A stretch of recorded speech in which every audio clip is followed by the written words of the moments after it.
Amber Cox stated this: "I think we control the controllables." Fever general manager Amber Cox said, "You are start prepping for obviously the college season, for what's going on internationally, planning out our scouting." Now, it sounds like they are introducing a scouting department for overseas players. Now, from my understanding, they did not have an overseas scouting department. Now, both domestically and internationally, we are talking to all players, doing exit interviews, obviously focused on developmental plans to find them, finding out what their needs are and how we can support them. So really, just focus on what we can control, and as things roll out, we'll be ready to go. The biggest thing planned is... All right, did you hear the absolute bombshell dropped by the Indiana Fever front office? We're not just talking about minor tweaks. This is a complete roster revolution, a strategic overhaul designed to catapult this team from mere playoff contenders to undisputed championship dominators. General Manager Amber Cox has just pulled back the curtain on their audacious blueprint for the 2026 season, and honestly, some of the revelations are jaw-dropping.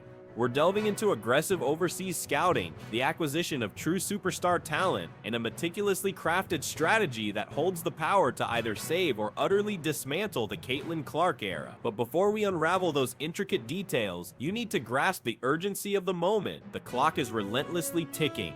Halloween marks the critical deadline for the new CBA agreement, meaning we are just a couple of weeks away from a seismic shift that could redefine the entire WNBA landscape. And here's the kicker that truly underscores the stakes. The Fever currently have only 3 players under contract for 2026. Caitlin Clark, Aliyah Boston, and Alyssa Smith. When the front office starts discussing such radical 2026 plans with so much uncertainty looming, you can bet every single Fever fan was hanging on every single word.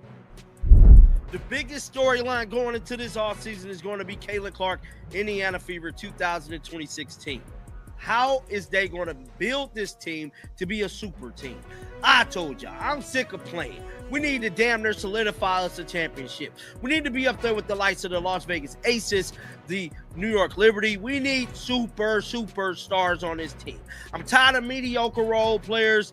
We need to build around our 4 core pieces we already got and surround them with others. Control the control. Amber Cox's current mantra is billables, and it's a remarkably shrewd approach given the swirling vortex of uncertainty and chaos presently engulfing the WNBA. But let's dissect precisely what she unveiled, because this is where the narrative truly becomes captivating. For the first time in franchise history, the Indiana Fever are launching a full-scale, dedicated international scouting department. If you're thinking, wait, they didn't have one before, you're not alone. That was precisely my initial reaction. Here's a franchise that has notoriously struggled to construct a formidable supporting cast around generational talents, and they've been operating without even a single scout focused on the vast pool of overseas players. That's akin to attempting to win a championship with one arm tied behind your back. Yet, the sophistication of their new strategy is truly fascinating. They aren't just looking for any asterisk international players. They are specifically targeting Olympic medalists, battle-tested veterans with championship experience, and crucially, players who bring their own established global fan base. We're talking about athletes who arrive with baggage, and I mean that in the most exceptional way possible. Players who carry metaphorical Louis Vuitton luggage filled to the brim with invaluable experience, glittering accolades, and an unshakable winning mentality.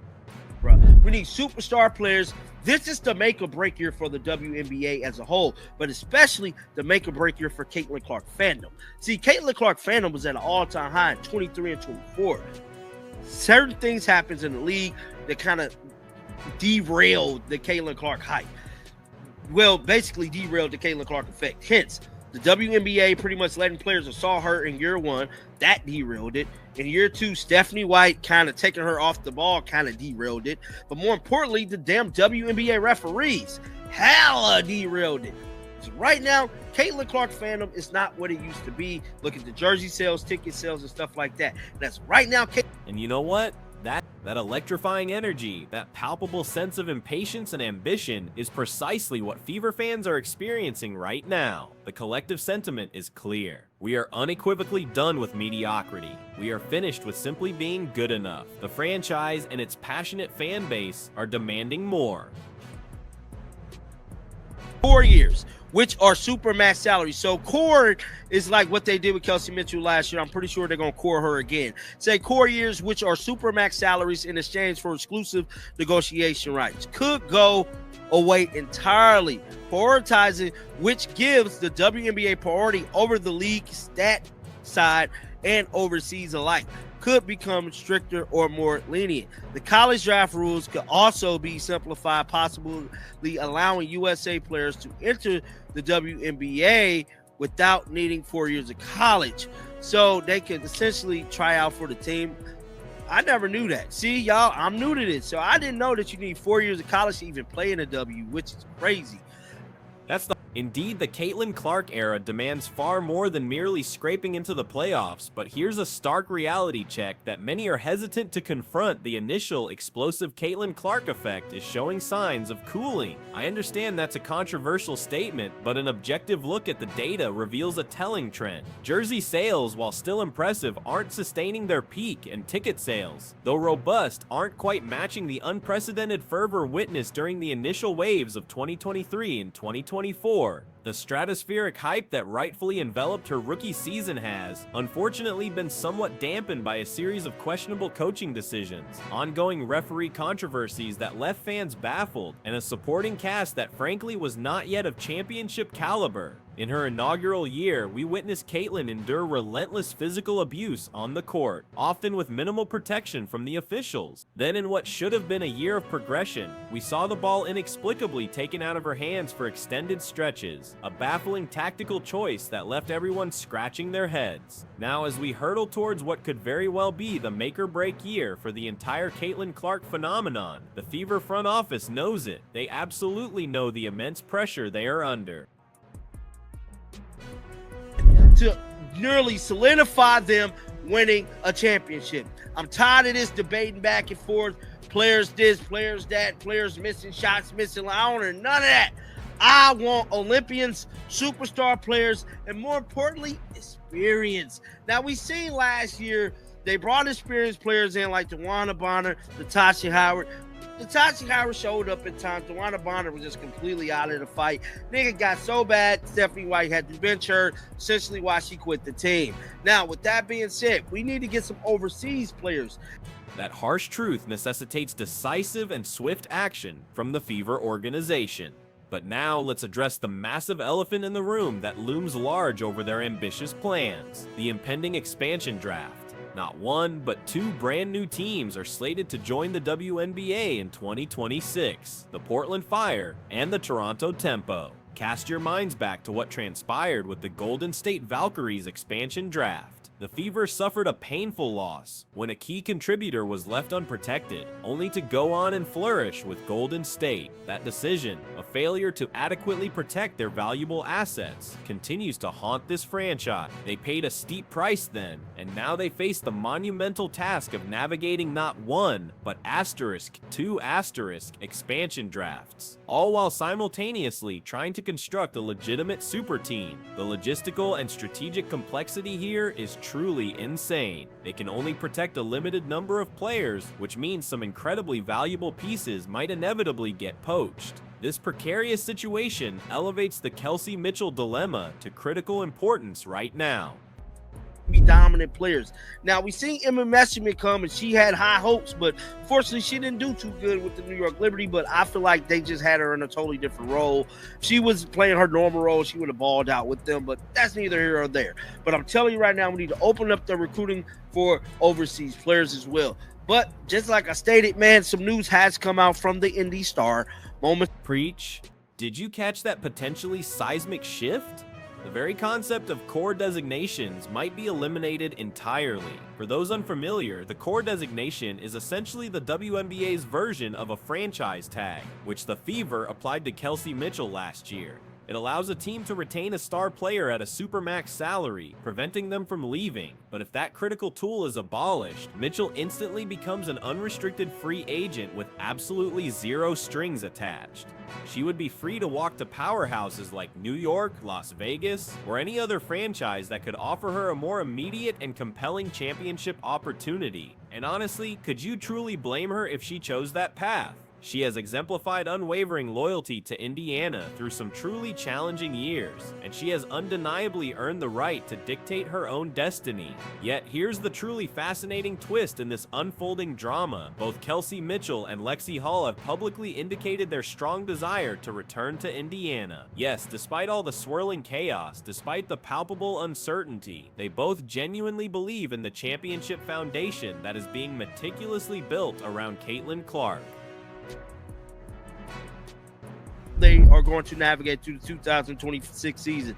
They stated it's hard to know what the Indiana Fever will do this offseason. There are a lot of unknowns this season in the WNBA. All but 2 league veterans are free agents, and some will say shape or form the expansion draft. It's upcoming with 2 teams, the Portland Fire and the Toronto Tempo, slated to join in 2026. So not one team is joining this year, 2 teams. So we remember last year how it went when we lost Timmy Figman-Lake, which was one of the worst decisions they ever could have fricked. That kind of unwavering loyalty and profound belief isn't just heartwarming, it's the very bedrock upon which championship dynasties are forged. However, the true test now lies in whether the Fever can seize this moment, this unprecedented wave of support and potential, and translate it into tangible strategic action. The time for passive appreciation is over. The window for opportunity in professional sports can close as quickly as it opens, and capitalizing on this fervent energy demands immediate, decisive moves. System. The planning includes making sure the players have a foundation to lean on. The Fever only have 3 players under contract: Caitlin Clark, Leah Boston, and Michaela Timpsey.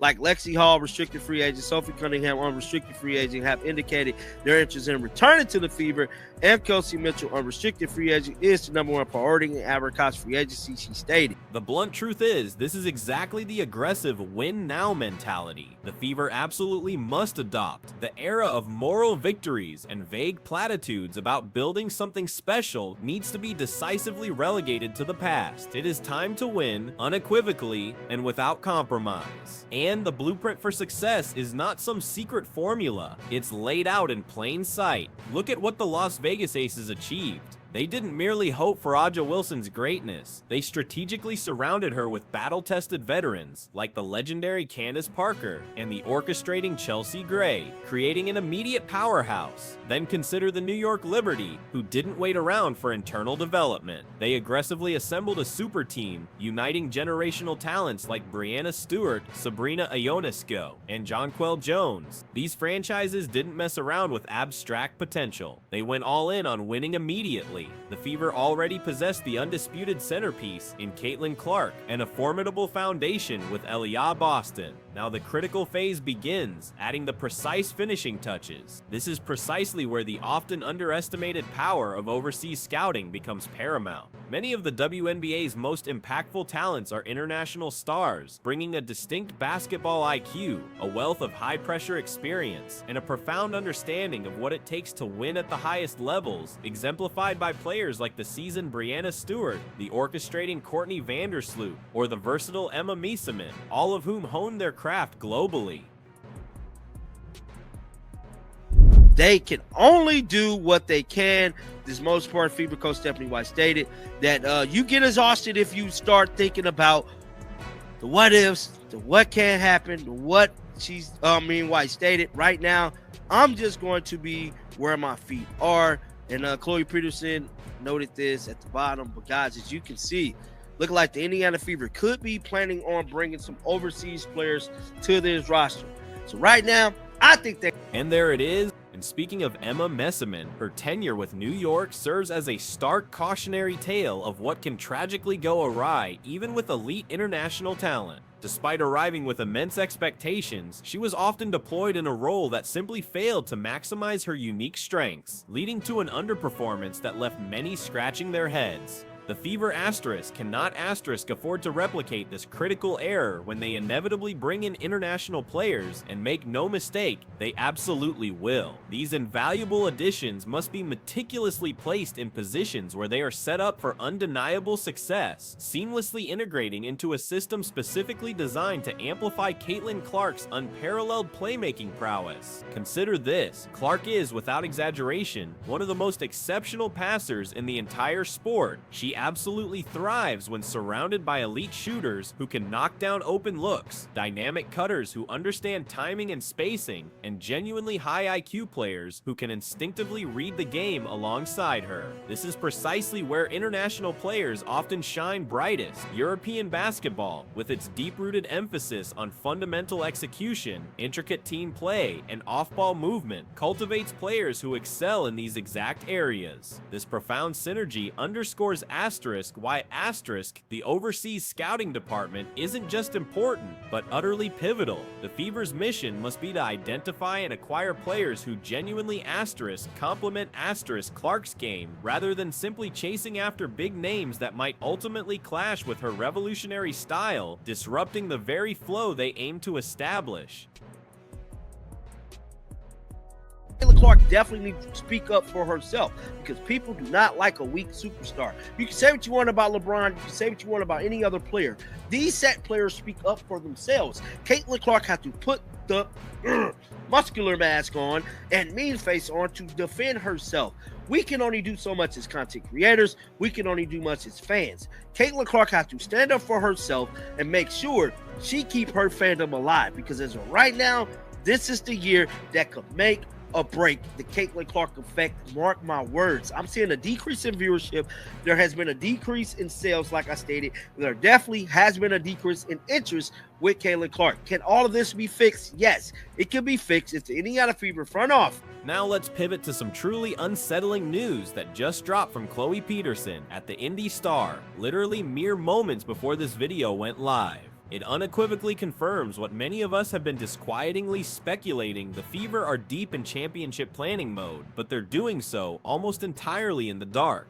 Just how insane is that? You're attempting to meticulously construct a WNBA Finals contender, yet you have no definitive idea what the precise salary cap will be, if critical core player designations will even exist, the intricate rules governing a potential expansion draft, or perhaps most shockingly, if players will even be allowed to enter the draft earlier than the current 4 years out of college requirement. That last point, by the way, is absolutely wild and a game changer many overlook.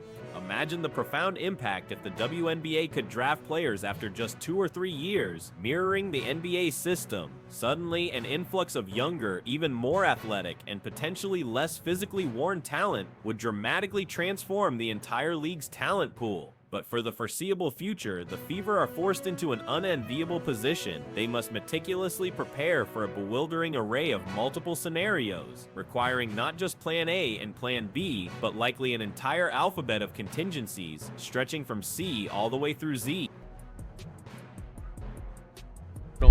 I want to win, bro. But get down in the comments section. Let me know y'all thoughts about this. Keep them bells on. I will be back with another one. And until next time, dog, shake the haters off. I'm out of here, baby. Peace.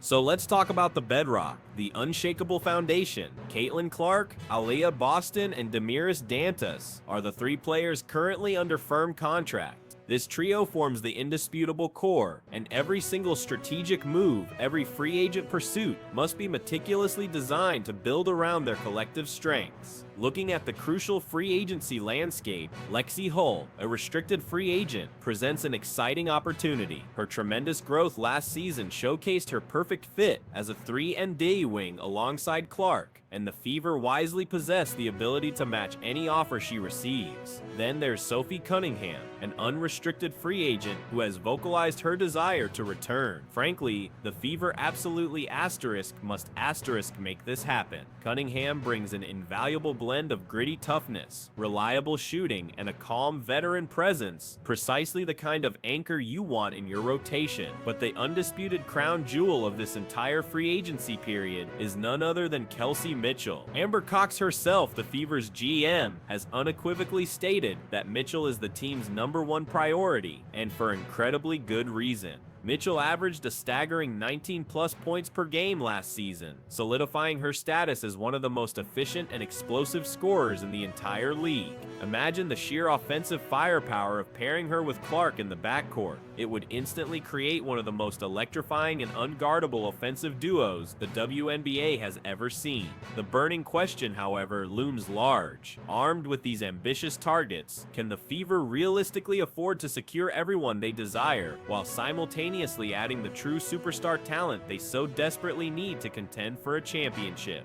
It's easy to get absolutely exhausted just contemplating all the what-ifs and the dizzying layers of uncertainty, isn't it? Easier said than done, of course, but that is precisely the unyielding mentality required when you are painstakingly building something truly special. You simply cannot allow yourself to be paralyzed by the unknown. Instead, you must courageously make decisive choices based on the best information currently available, always remaining agile enough to pivot and adjust as circumstances inevitably shift. This, honestly, is the crucible that separates merely good general managers from truly great ones. Amber Cox, the Fever's GM, is currently being tested in ways that most executives will never ever experience in their careers. She is attempting the monumental task of constructing a championship caliber team amidst one of the most historically uncertain and turbulent periods the WNBA has ever witnessed. However, despite these immense hurdles, here's what gives me a profound sense of confidence. She is demonstrably and laser focused on the absolute right things, prioritizing foundational pieces and strategic fits, even when the path ahead is shrouded in fog. Amber Cox's vision encompasses several critical controllables that will dictate the Fever's future success, and understanding these is key to unlocking their potential. First, there's player development, not just nurturing young talent, but actively investing in their growth, honing their skills and integrating them seamlessly into the team's system. Then, robust international scouting is paramount, identifying hidden gems and battle-tested veterans from leagues across the globe who can bring immediate impact. Effective communication with current players ensures morale stays high and everyone feels valued, fostering a cohesive unit. And finally, prioritizing the right free agents, not just chasing big names, but strategically targeting players who fill specific gaps, enhance team chemistry, and align with the championship mindset. These aren't just buzzwords, they are the foundational pillars upon which a realistic championship contending 2026 roster could be built if every piece falls precisely into place. Indeed, the undeniable truth is that Caitlin Clark isn't just a player, she's a phenomenon, a generational superstar who needs to be empowered with a supporting cast worthy of her talent.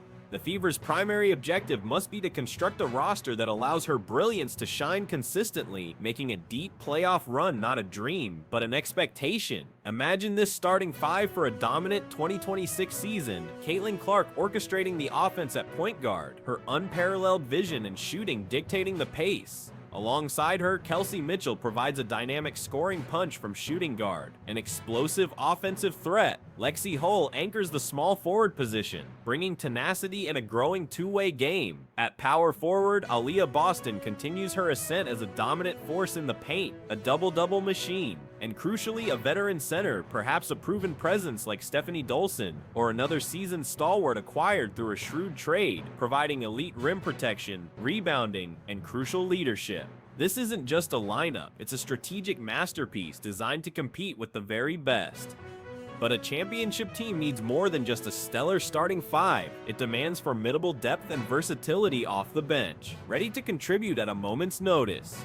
Picture Sophie Cunningham coming in to provide an instant offensive spark and a much-needed injection of toughness, her fearless play changing the game's momentum. Complementing her, a stretch four who can consistently space the floor, pulling defenders out of the paint and opening up driving lanes for Clark and Boston. Beyond that, the strategic addition of 2 to 3 international players, not just for their skill, but for their proven championship experience and winning mentality. Think of players who have dominated in the Spanish League or other top European competitions, offering a different dimension, a high basketball IQ, and an immediate impact. This kind of rotation, 9 or even 10 players deep with legitimate high-caliber talent, transforms the Fever from a promising team into a true contender, capable of winning 25 missed 30 regular season games and making a formidable deep run in the playoffs. As we draw this discussion to a close, it's clear the Indiana Fever stand at a pivotal crossroads. The decisions made this offseason are not merely about next season's win-loss record. They will fundamentally determine the long-term fate of the franchise, and perhaps more significantly, the entire trajectory of Caitlin Clark's career. History is replete with examples of generational talents who, lacking adequate support, eventually sought greener pastures. LeBron James famously departed Cleveland, Kevin Durant left Oklahoma City, and Anthony Davis forced his way out of New Orleans. The WNBA is by no means immune to this phenomenon. If the Fever fail to construct a legitimate championship contender around Clark, the possibility of her eventually looking elsewhere looms large. However, there's a tangible sense of optimism, as everything we're hearing suggests the front office fully grasps the urgency of this moment. The aggressive international scouting initiative, the laser focus on re-signing key foundational players, and the explicit emphasis on acquiring experienced winning mentality talent are all precisely the right moves. Now it's all about flawless execution. With CBA negotiations concluding around Halloween, the expansion draft slated for December, and free agency kicking off soon after, the pieces are falling into place. By this time next year, we'll know definitively whether the Fever successfully forged a super team or tragically missed their window of opportunity. My bold prediction, if they can secure Kelsey Mitchell, bring back Lexi Hull and Sophie Cunningham, and strategically add 2 high-level international players, this team will undoubtedly be a top 3 seed. They will possess the talent, the depth, and the experience necessary to genuinely compete for a championship. Yet, it all begins with the critical decisions being made right now, with Amber Cox at the helm. What moves do you want to see the Fever make this offseason? Who should they target in international free agency? And do you believe Caitlin Clark will ultimately hoist a championship trophy in Indiana? Drop your thoughts in the comments below, and let's discuss. If you've made it this far, please hit that like button, subscribe to the channel, and click the notification bell so you don't miss any of our in-depth coverage. This is arguably the most important stretch in franchise history, and we're committed to breaking down every single detail. Until next time, stay locked in, and let's hope the Fever front office delivers the super team we've all been eagerly anticipating.